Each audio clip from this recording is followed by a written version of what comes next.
The faith that avails. April 11th. In heavenly places.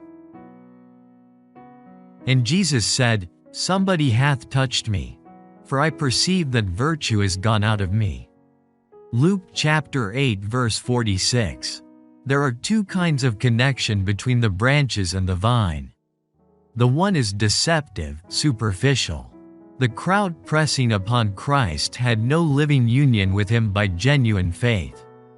But a poor woman who had been many years a great sufferer and had spent all her living upon physicians but was made no better, but rather worse, thought if she could get within reach of him, if she could only touch the hem of his garment, she would be made whole.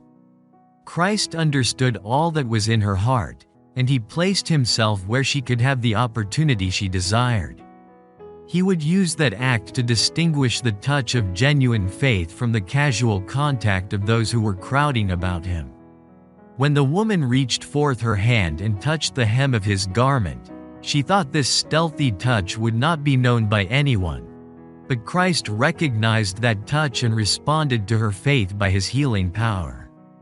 She realized in a moment that she was made whole, and the Lord Jesus would not let such faith pass unnoticed. He turned him about quickly and said, "Who touched me?"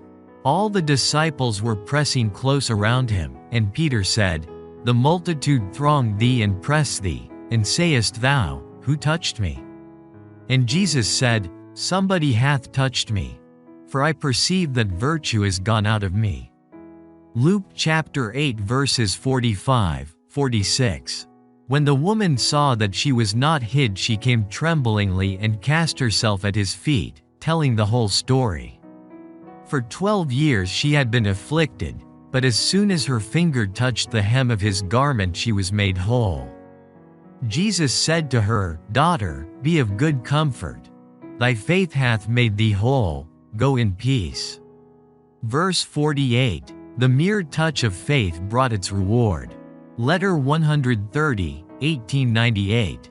The faith which avails to bring us in vital contact with Christ expresses on our part supreme preference, perfect reliance, entire consecration.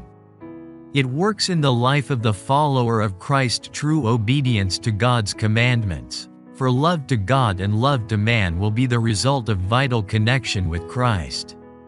Selected messages 1 to 334.